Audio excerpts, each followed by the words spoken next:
ایک یہودی کا بیٹا نبی پاک کی خدمت کرتا تھا اکثر. یہودی کا بچہ وہ بیمار ہو گیا, روز آتا تھا, چھوٹے موٹے کام کرتا تھا, بیمار ہو گیا. حضور نے فرمایا چلو تیمارداری کرنے چلتے ہیں. کس کی؟ جی غلام کی, نوکر کی. یہاں صاحب کہتے ہیں 5,000 روپیہ لے جاؤ, وہ بڑے احسان کے ساتھ 5,000 روپیہ لے جاؤ اور دے آنا, اور اسے کہنا سردی پوچھ رہے تھے تیرا کیا حال ہے.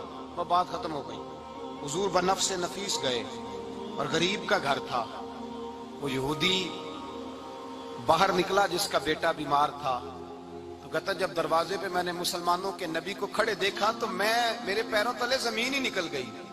میں نے کہا حضور مجھ غریب کی کٹیا میں کیسے آئے؟ اور میں تجھے پتا ہے نا تیرا بچہ میری نوکری کرتا تھا, یا بیمار ہو گیا, میں تیمارداری کرنے آیا. وہ یہودی کہتا مجھے خیال یقین ہی نہ آئے کہ میرے گھر میں حضور, تو امیر حرم, میں غریب بے نوا, تو کجا من کجا, میرے گھر میں حضور آئے. کہتے کہاں ہے ہمارا پیارا؟ حضور وہ لیٹا ہوا ہے. صحابہ کہتے ہیں نبی پاک سرانے گئے تو اس کا آخری وقت تھا, تھوڑا سا ٹائم تھا. میرے مصطفیٰ نے فرمایا تو میری نوکری کرتا تھا, آج میں تیری تیمارداری کرنے آیا ہوں. غلاموں سنو, جو رسول اللہ کی نوکری کرے آخری وقت آئے تو اللہ کے رسول پہنچ جایا کرتے ہیں, حضور پہنچ جایا کرتے ہیں. نجم کی اے خدا آرزو ہے یہی, عاشق زار کی آبرو ہے یہی, موت کے وقت سر ان کے قدموں میں ہو, دید ہوتی رہے دم نکلتا رہے. حضور پہنچ جاتے ہیں. نبی پاک تشریف لائے, بیٹھے سرانے.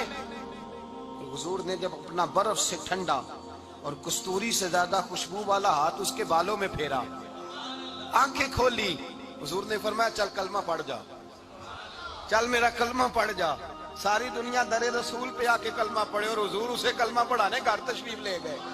یہ ایک مزدور کو, ایک محنت کرنے والے کو اعزاز دیا. گھر گئے, کلمہ پڑھ لے. اس نے اپنے والد کی طرف دیکھا اور والدہ کی طرف دیکھا, ماں باپ یہودی ہیں, رونے لگے. کہنے لگے بیٹا یہ ہم سے زیادہ بڑھ کر تیرے حق میں خیر خواہ ہے, جیسے کہتے ہیں کر لے. اس نے کلمہ پڑھا اور حضور کی گود میں لوٹ پوٹ ہونے لگا. کلمہ پڑھا, روح پرواز کر گئی. شارحین کہتے ہیں جب نبی پاک وہاں سے نکلے تو حضور نے فرمایا اٹھاؤ اس کی میت کو. ماں باپ کہنے لگے کہاں لے جانا ہے؟ فرمایا ہم اپنے طریقے کے مطابق غسل کفن کریں گے, اس لیے کہ جو کلمہ پڑھ جائے پھر وہ میرا ہو جایا کرتا ہے, میرا ہو جایا کرتا ہے. بھائی یاد رکھیں, مزدور کو حضرت ربیعہ بن کعب فرماتے ہیں میں حضور کو وضو کراتا تھا. رات کا وضو میری ذمہ داری تھی, صرف ایک وضو رات کا. ہمارے ہاں تو 25 سال مزدور مزدوری کر کے چلا جاتا ہے, پر وہ مزدور ہی رہتا ہے. وہ مزدور ہے, اس کا کوئی اعزاز نہیں, کوئی. اس کے لیے وہ کہتے ہیں اب بابا جی آپ کو کھانسی زیادہ آتی ہے, اپنے بیٹے کو لگا دیں, کسی اور کی ڈیوٹی لگا دیں, اب آپ کام نہیں کر سکتے. 25 سال نوکری کی, ملا کیا؟ حضرت ربیعہ کہتے ہیں میں وضو کراتا تھا رات کا. میرے نبی پاک نے فرمایا شادی کیوں نہیں کرتا؟ تو میں نے کہا یا رسول اللہ نہ میرے پاس حسن ہے, نہ پیسے ہیں, نہ کوئی کاروبار ہے, مجھے کون رشتہ دے گا؟ میرا روپ بھی نہیں تے میرا رنگ بھی نہیں, میں نے یار مناؤن دا ٹانگ بھی نہیں, کون مجھے رشتہ دے گا؟ کہتے حضور خاموش ہو گئے. دوسرا دن آیا تو میں وضو کرانے پہنچا تو نبی پاک نے فرمایا شادی کیوں نہیں کرتا؟ کہتے ہیں میں نے کہا حضور کون رشتہ دے گا؟ وہی 3 باتیں دہرائیں, نہ پیسے ہیں, نہ حسن ہے, نہ کوئی کاروبار ہے, نہ مکان ہے. فرمایا حضور نے تیسرے دن پھر کہا. جب دوسرا دن ہوا نا تو حضور نے کہا, حضور خاموش ہوئے میرے جواب پر.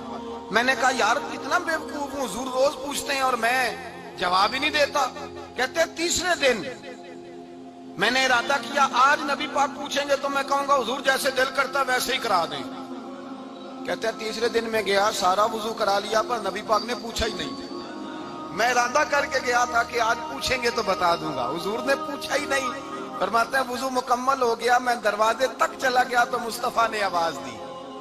فرمایا واپس پلٹ, نہ میں پلٹا تو حضور نے فرمایا تو شادی کیوں نہیں کرتا؟ کہتے ہیں میں کھل کے مسکرایا. میں نے کہا محبوب تیرے کرم پہ قربان جاؤں, کیا انداز محبت ہے, حضور مہربانی کریں کرا دیں. فرمایا فلاں سردار کے پاس جا, ایک وضو کراتے ہیں, اور اعزاز حضور نے کتنا دیا, جا سردار کے پاس اور اسے جا کے کہہ کہ اللہ کے رسول فرماتے اپنی بیٹی کا نکاح تیرے ساتھ کر دے.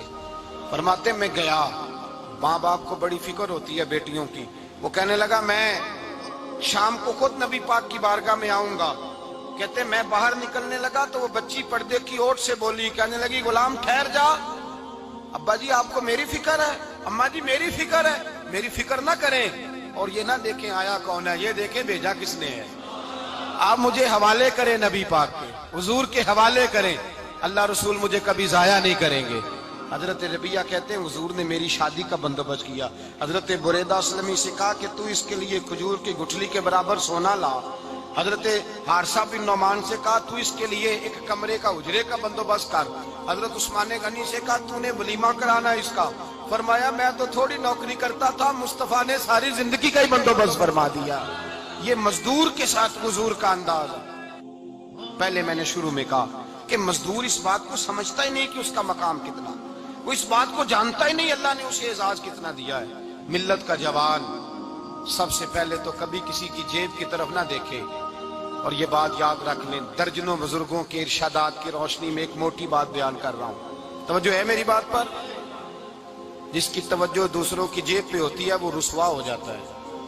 کاہل لوگ جو زندگی میں صرف ہاتھ پھیلانے کے عادی ہوتے ہیں, ان کے دامن میں سوائے رسوائی کے کچھ نہیں آتا, ان کے حصے میں سوائے بدنامی کے کچھ نہیں آتا.